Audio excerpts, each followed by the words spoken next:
নমস্কার বন্ধুরা, চৈতি সিম্পল কিচেনে সবাইকে স্বাগতম।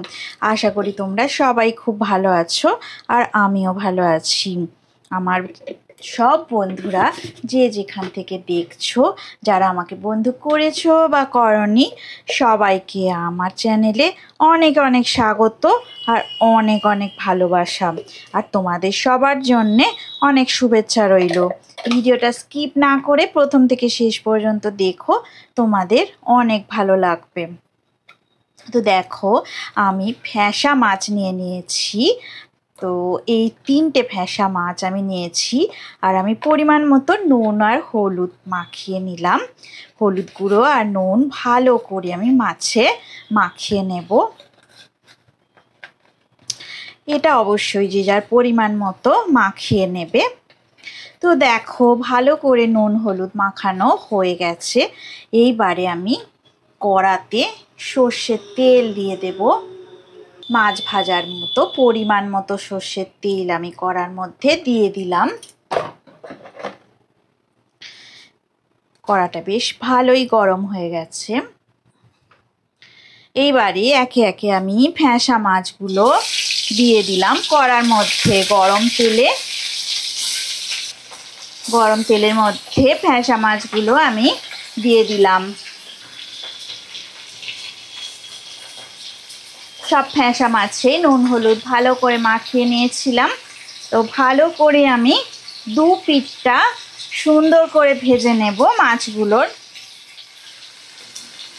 মাছের এক সাইডটা ভাজা হয়ে গেছে। আমি মাছগুলো এবারে উল্টে পাল্টে ভালো করে ভেজে নেব। সব মাছগুলো ভালো করে ভাজা হয়ে গেছে। এবার আমি একটা পাত্রে মাছগুলোকে তুলে নেব।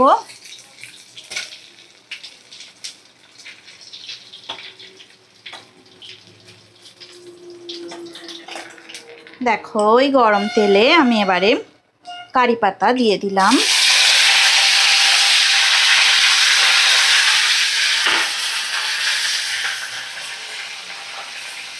এবার কিছু টমেটো আর পেঁয়াজ আমি দিয়ে দিলাম। রেসিপিটা একদম অন্যরকম, গরম ভাতে দারুণ লাগবে খেতে। তোমরা রেসিপিটা অবশ্যই ট্রাই করবে বাড়িতে। অত্যন্ত সুস্বাদু এই রেসিপিটা। দেখো, আমি এবারে টমেটো পেঁয়াজ কারি পাতা ভালো করে ভেজে নিচ্ছি। আমি ছোট্ট একটা টমেটো কুচি করে রেখে দিয়েছিলাম, তো সেই টমেটো কুচি দিয়েছি। একদম ছোট একটা টমেটো আর একদম ছোট সাইজের একটা পেঁয়াজ আর 15টার মতো কারি পাতা আমি এভাবে দিয়ে দিলাম তেলের মধ্যে। তো এবারে আমি সুন্দর করে 3টে উপকরণ ভালো করে আমি ভেজে নেব। মিডিয়াম ফ্লেমে রেখেই রান্নাটা আমি করছি।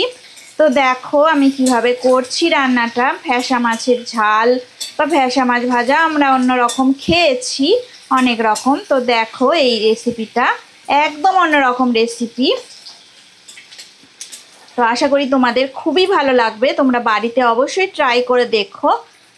দুর্দান্ত স্বাদের এই রেসিপিটা বাড়িতে তোমরা ট্রাই করো। তো গরম ভাতে দারুণ হবে। দেখো, আমি হলুদ গুঁড়ো পরিমাণ মতো দিয়ে দিচ্ছি। এবার আমি পরিমাণ মতো নুন দিয়ে দেব। এবার আমি 1 চামচ আদা রসুন বাটা দিয়ে দিলাম। 2 মিনিট একটু নাড়াচাড়া করে নেব।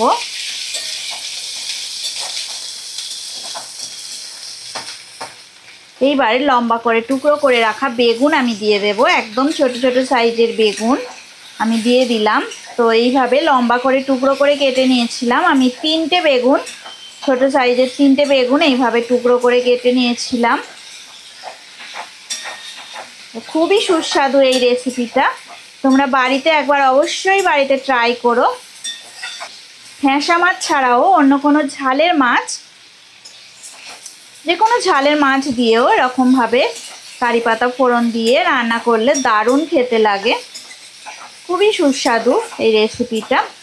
তো দেখো, কিছুক্ষণ আমি মিডিয়াম ফ্লেমে রেখে রেসিপিটা বেগুনগুলো ভাজার পরে আর সমস্ত উপকরণগুলো ভাজার পরে আমি একটু ঢাকা দিয়ে দেব। মিডিয়াম ফ্লেমে 2 মিনিট আমি একটু ঢাকা দিয়ে রাখলাম।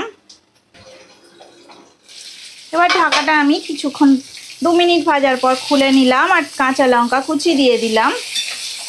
আরও ইউজ করতে পারো লঙ্কার গুঁড়ো। তো দেখো বেগুনটা বেশ ভালোই ভাজা হয়ে গেছে। এবার আমি পরিমাণ মতো জল দিয়ে দেব। দেখো আমি 1 কাপ জল দিয়ে দিলাম।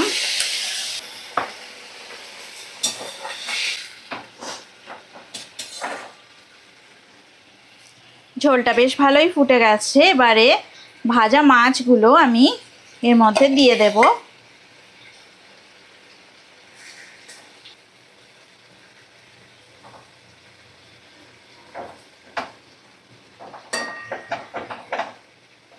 দু মিনিট এবার একটু আমি ঢাকা দিয়ে রেখে দেব লো ফ্লেমে। 2 মিনিট হয়ে গেছে, ঢাকাটা আমি খুলে নিলাম। তো দেখো রেসিপিটা একদম রেডি হয়ে গেছে। বেগুনগুলো সুন্দর সিদ্ধ হয়ে গেছে আর জলটাও একদম শুকিয়ে গেছে। কারি পাতা দিয়ে ভেসা মাছ একদম রেসিপি রেডি।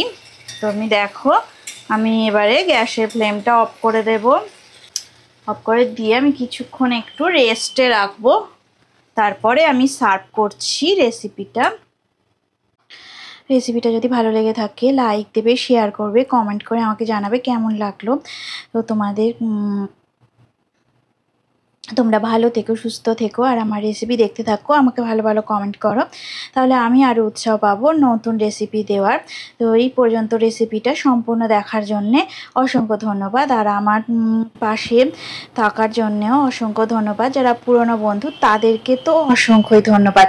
তোমরা আমার পাশে থাকো, আমিও তোমাদের পাশে থাকবো। আর আমাকে এতদূর এগিয়ে নিয়ে যাওয়ার জন্যে আরও ধন্যবাদ তোমাদের। তো আমার রেসিপি তোমরা দেখতে থাকো আর আমাকে উৎসাহ দাও।